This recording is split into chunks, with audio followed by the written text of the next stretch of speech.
we talked a lot about what it takes to have people.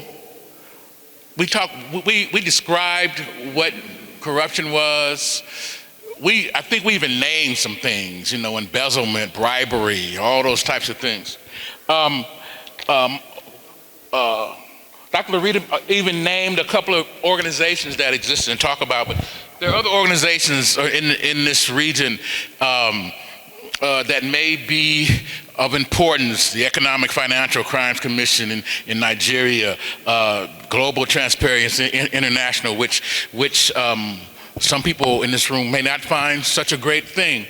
But so there are people that you can tap into, but what I heard you all say was that you have an imagination, but not just an imagination, but we talk about a prophetic imagination. Somebody say prophetic imagination. Now what I mean by, I'm not going to ask you because I know you can. A prophetic imagination means, can I think of things and do things that I have not seen? And can I be that powerful individual that I have not yet ever seen? And so I want to do two things, and then we're going to just close. The first thing I want to do is, we got to go back into groups because I believe in groups. I want you to get in groups, but this time I want you to get a little bigger groups. Like get in groups of because I know every group wants to, get in groups of 5 to 8 people. And I want you to make a list, because I just had a young man tell me he expects to be the next president of a country. Wow. Now remember that the first black president in America had his roots where? In Africa. and our next president of color has her roots in Asia and in the Caribbean. So, we understand that we know what this melanin is about, and we get it, okay? So what I want you to do is, I want you to name 4 things. A fourth-year nursing student at the prestigious Kenya Methodist University in Kenya. Yes. On the topic of discussion this evening, our group came with several points on the qualities of ethical leaders. One of them is they should be exemplary, meaning they should lead and people follow. Just like in the Bible, Jesus said, a good shepherd must lead the sheep for the sheep to follow. That means you must have good attributes for others to learn from you, being exemplary. The second one is honesty and integrity. In our discussion, we said these two goes hand in hand as qualities of a good leader. In terms of you be yourself both in public and in private, so you have integrity both to yourself and to God. Our next was accountability. Be responsible of your actions towards yourself, to others, and to God. Then I will speak of 2, then let the rest be spoken by the others.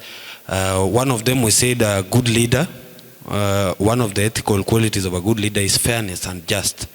You treat people equally and you provide according to everyone's need, regardless of their background, race, ethnicity, color, and any sort of discrimination. Thank you. Thank you.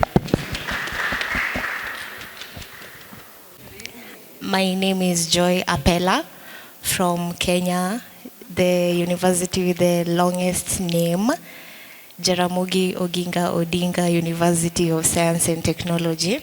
Yeah. Thank you. And from my group, we discussed the following qualities. Speak up a little louder. Okay. From our group, we discussed the following qualities of ethical leaders. The first one was he or she should be honest. He's already spoke about that. Should be visionary. You can't lead people if you don't have a plan for the future or you don't know where you're going. We have transparent and integrity. He's talked about that. We have trustworthy. Your people should be able to trust in you, trust in your belief, trust in your causes, and trust in what you're able to give them. He or she should be emotionally intelligent, being able to understand the people that he or she is leading or managing. They should also be good role models, that is just being self-disciplined, doing the right things at the right time, with the right people at the right place. And he or she should be able to forgive and reconcile in terms of any issues or solving any cases, and also empathetic. You should be able to understand the emotions of the people or feel for them or put yourself in their shoes. Thank you. Thanks. We make a big deal out of that, because if you find yourself always at odds and like you're in these dissenting type situations because people seem to be going left on you all the time, you may be missing something. So ask and really seek and really pay attention, because you just might be missing cues within your relationships, and that's all part of what emotional intelligence is about. So that's a very good point. Go ahead. Next. Lot, and we've gotten to realize that they are almost the same. I want you all to speak up more. All right, they're almost the same. There you go. So the first thing of an ethical leader is self-awareness. You need to know yourself, to grow yourself, and to grow the community around you. And then transparency. An ethical leader should be transparent, able to do things even when they're not seeing him. And the other thing is a lifelong learner. We understand that we are all learners, and an ethical leader should be a person that is ready and open to learning each and every time. Whenever his subordinates or her subordinates come to him, he needs to have that listening ear. And that takes me to the other point of being a good listener. An ethical leader has to be a good listener in a way that he can interpret and become more empathetic. Another point, become more empathetic to his subordinates. We really believe that a leader has to understand the grievances of his subordinates so that he can find a way to handle them. The other thing is visionary. You have to know the way, you have to show the way, and then you have to go the way. That's a quality of an ethical leader. And the other thing, lastly, they have to be goal-oriented. Goal-oriented in a way that you are in the position that you are given, so that you can take action and you have a reason as to why you take every action. Thank you so much. Good evening, ladies and gentlemen. Yeah, that's my wonderful group over there. And we came up with a few things. First, I would love to define the definition of an ethical leader, what we discussed. And we said these are people who prioritize moral principles and value in their decision making and leadership style. Speak up. Okay, sorry. So one of the qualities we discussed are servant leadership, and we felt like that was the most important point of all, because these people prioritize needs of others. They prioritize needs of others over their personal ambitions. And I feel like as a leader, that's one of the most important qualities you could ever have. Then the next is they should lead by example. Because you're a leader, you must present yourself in a certain way, and you must be exemplary to the people you are leading, because they are looking at you as their role model. And well, most of the points have been mentioned by other people, so I would love to also give other people a chance to say things that have not yet been mentioned. Thank you very much. Was prioritizing the leadership of others. When you walk into great leadership, you already know that you're great. Now your job is to build greatness around you. So great leaders build greatness. Somebody say it with me. Great leaders? Say it with me. Great leaders build greatness. That's right. All right. My name is Ninsima Gift. I'm the Vice Guild President of Lear University, and this is in Uganda. My group is seated right over there. I'll maybe start with the points which have not been said, but the rest are more or less the same. We said an ethical leader should be humble, should have that humility. Let that position, let that leadership position that you hold not corrupt you, that you can't respect the people you're leading. Then an ethical leader should have good communication skills. You know, communication skills encompasses a lot of things. There is feedback, what. So first we are basing on feedback. An ethical leader should be that one who is able and willing to take in both the negative feedback and the positive feedback. If people tell you you're doing this and it is not right, let you not boast, let you not start quarreling. They have told you your mistake, be in position to work on it.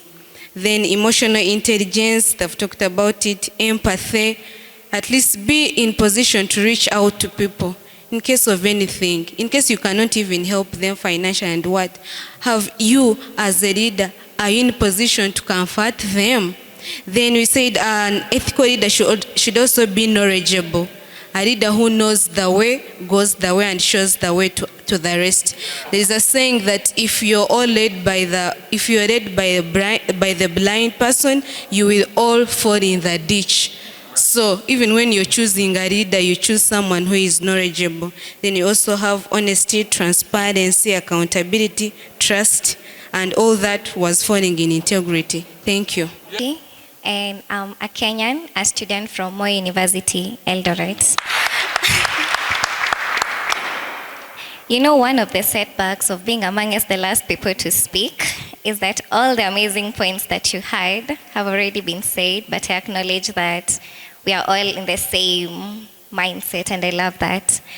My group and I heard almost all that have been said, but one that stood up for me is an ethical leader is self-aware.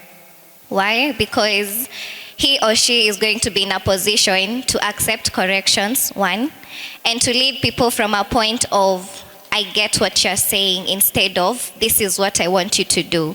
He is or she is not a controlling freak. He listens to his people. Humility, visionary, and transparency have also been mentioned. That's it from me. Thank you. Nuruddin Aikor. So my group intentionally asked me to be the last to present because they knew that they had very unique points that nobody would mention. So we have 4 really good points, and we thought that an ethical leader, as ethical leaders, we should be God-fearing, number 1. We should be able to practice what we preach.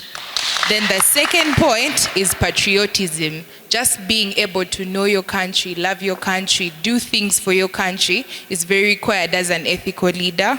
The third point was selflessness. Just being able to sacrifice yourself, or sacrifice your time, sacrifice your energy to just do things for other people or the people that you're leading. And the fourth point was love for the people that you're leading. Just loving the people you're leading means that you're going to be able to do things for them beyond just yourself. Thank you very much. Stand an ovation. Stand on your feet and give them an ovation. This was an amazing group. This is the future leaders of, come on everybody, stand on your feet. That's not good enough. Stand on your feet. Give them, yeah! Give them this is the future leaders of Africa. Yes, thank you so much. Thank you. Thank you. And when you all talk about things that are corrupt or things that are great, you're talking about structures. And what you're also talking about is building power. When I was in Indianapolis, Indiana, in America, we had a mayor who was very corruptly said that he was going to build a new jail that was going to have 4,000 beds. It was going to cost $1.75 billion with a B American dollars. 1.75 billion American dollars. And he was going to do it off of our people. And he was going to do what we call a public-private partnership to do it, which meant that the government was going to go in relationship with a corporate entity to borrow the money so that somebody was going to get really rich, right? And they were going to take that money and build it, and it was going to take 35 years to pay for it. We knew that was a bad idea. It was going to throw black people in jail, and it was going to throw brown people, which in our context are Latinos in our country, huge number of Latinos coming into the United States, and it was going to put them in jail also in ISIS. We fought that. We said this jail is unethical. First of all, why would you build 4,000 beds when you already got 2,500 beds?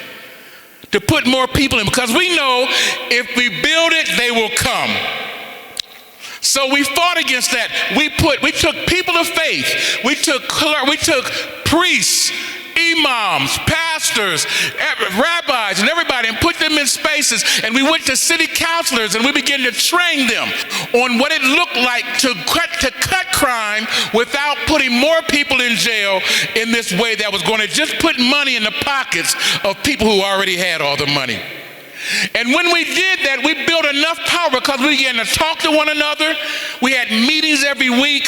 We met with our city councilors. We did what we call research actions and learned all the details. We did big public actions and had all the press come. We invite everybody in. And guess what happened? That jail was never built on their vision. We built the jail with a great vision, less beds, and we knew that also that in America, 40% of people in county jails have a mental health diagnosis and actually need care instead of jail. So we insisted that those people get psychiatric care. And all of that is happening right now. And none of that money was spent. To do that, though, we had to have structures. We put teams together in clubs, in churches, in synagogues, in temples, and we put people together and they work, because somebody said it with me: structures channel power. Because you can't have power if you can't channel it.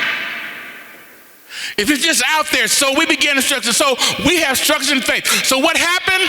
We began to talk to people, and we went to, there's a scripture in the Old Testament, in the 11th chapter of Genesis. Remember how they built this tower to God? They built the tower to God, but when they built it, they started talking to one another. And they built what was known as strategic relationships. What you all have in here, if you want to fight and you want to beat down what is evil in your community, you're going to have to build strategic relationships. Do you hear me? And they built strategic relationships. And here's how you know. If you look at that scripture, 11th chapter of Genesis in the first verse, you'll see people saying stuff like, build over time, it say, left way, went to, let us make bricks. And then they went to provide business inside. Let's make bricks. Remember what they were doing when they were telling one another what they were going to do. When you're in relationship with people, you can tell them what you want them to do. Let's go outside and hang out. Let's go have dinner. Let's go see a movie. That's relationship. They were saying, let's make bricks. And then they said, let's build a tower to heaven. That was an invitation to action. Does anybody want to be here? Because I see you nodding your head, but do you want to be here? Because this is where we get. I see a brother back there raising his hand. This is where we want to be. And this, if you see the counter, who are the counter institutions? It's organizations, it's faith institution. You got to do it by having a season of listening. When you all talk about what you're going to do online, you're actually changing narratives. People are saying stuff about you that's not true. They say you're lazy. They say you don't want anything. They say young people are crazy, but you're not. You got to change the narrative. So embedded in institutions such as media, family, religion, education, and language is socially sanctioned and maintaining a balance, socially sanctioned and maintains an imbalance of power. That's what oppression does. Our job is to fight that. So, Pastor Lorita's gonna come and she's gonna give you, we're closing right now. But what I wanna know is, does anybody here wanna build something powerful? Do you want to build something powerful? Do you want to win? Are you tired of being at the tail and you want to be at the head? Do you want to be that? If you want to do that, raise your hand and say, that's me. Raise your hand and say, that's me. Raise your voice and say, that's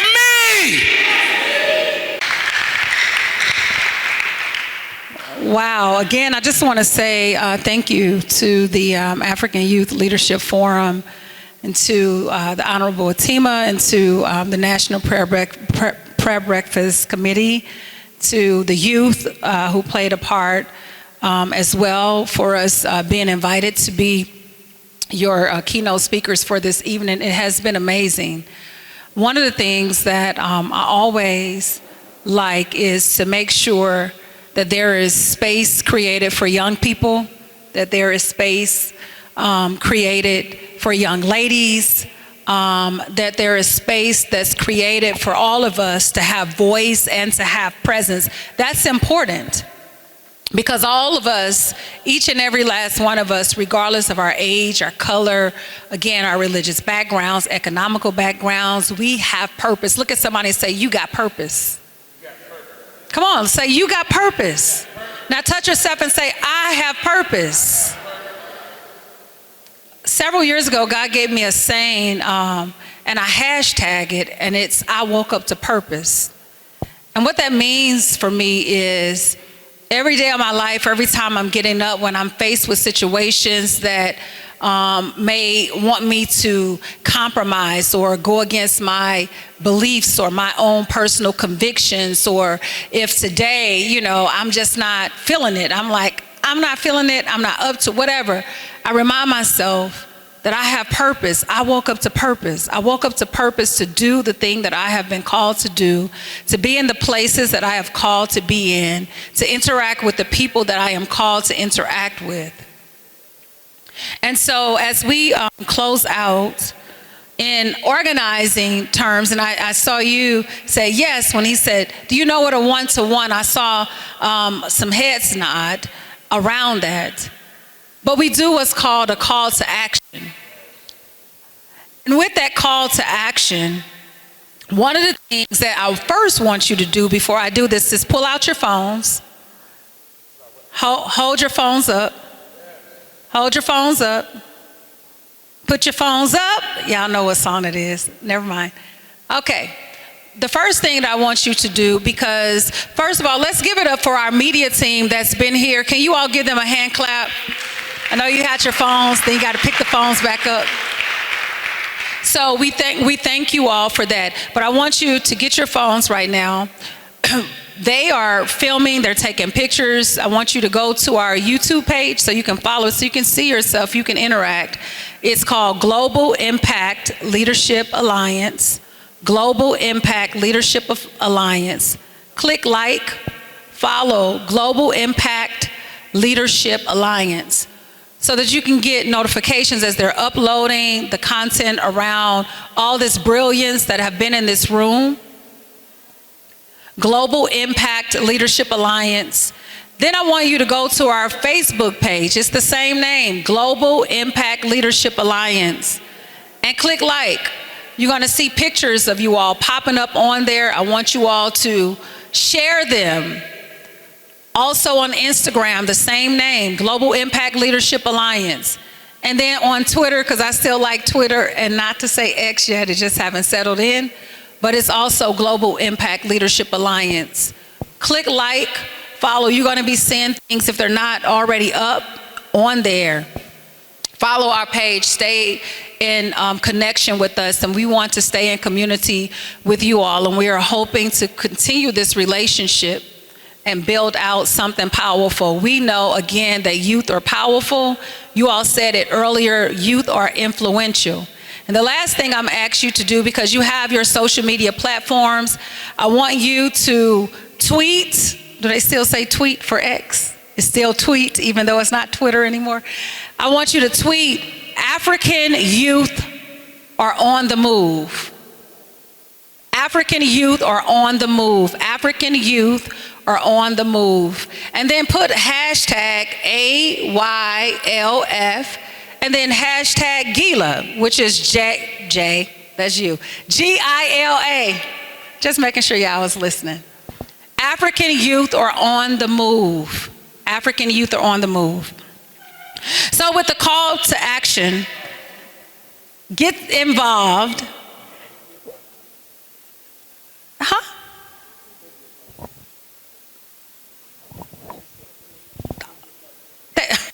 Okay. They are begging your pardon. Oh, Global Impact Leadership Alliance.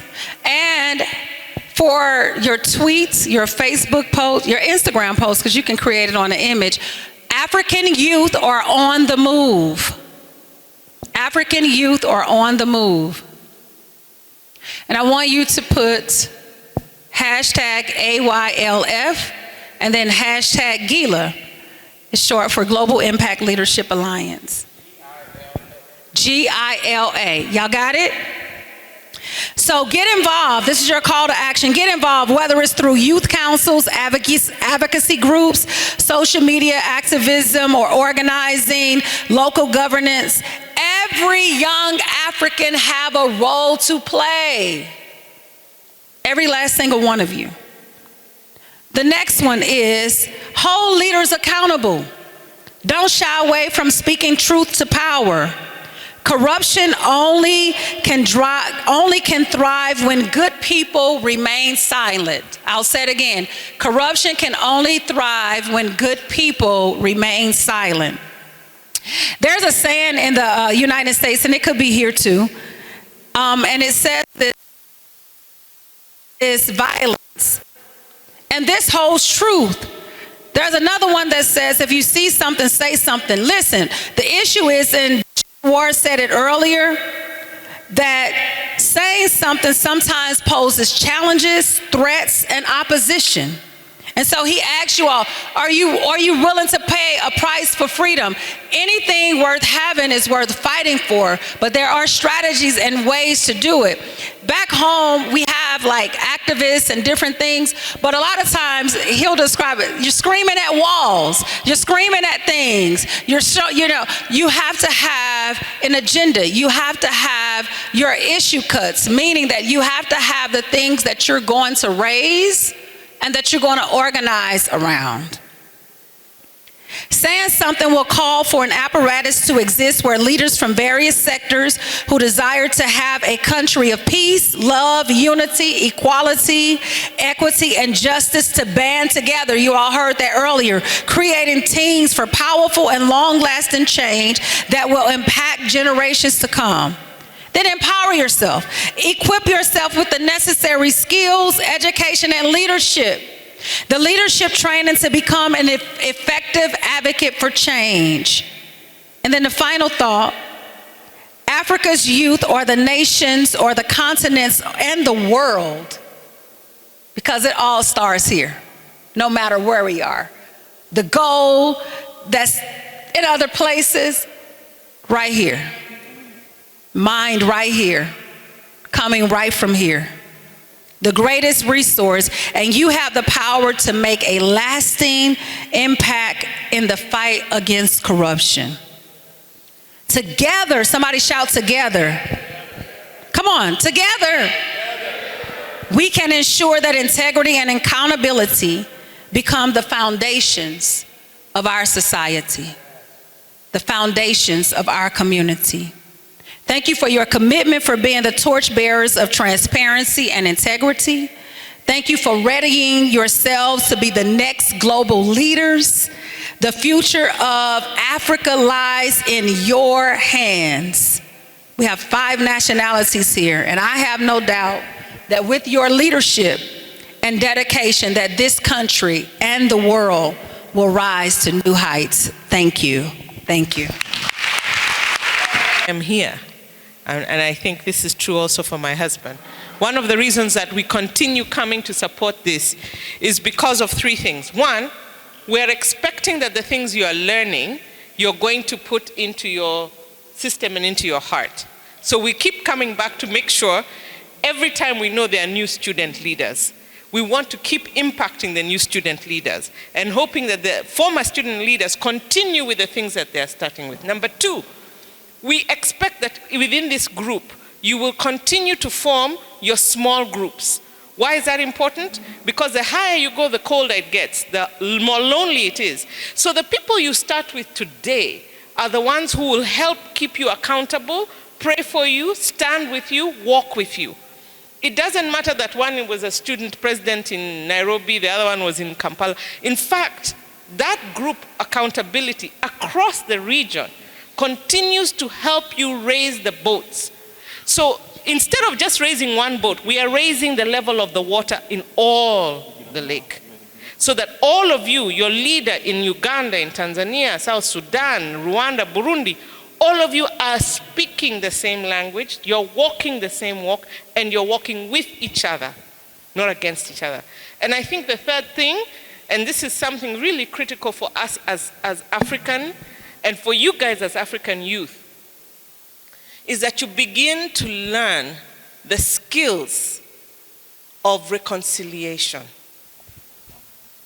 And I think that's very important because it's very easy for people to come between you and make you hate one another. And I think Uncle Tim has talked about this over and over again. The power of reconciliation and what does that look like and what does that mean. So for me, this is what I'm looking at this group to do. This is where I'm expecting my children to find their spouses. So I'm here also partly selfishly because I want you guys to be good people. I want my people to be, to walk with young men like this. I say, I know one good man now. That one come and visit me for tea. But it is critical for those three things. One, learn reconciliation. Two, connect and keep your connections. And three, keep learning the things that we are teaching you. Thank you. You can insert me in the pic, don't worry. Thank you, thank you. Wow. So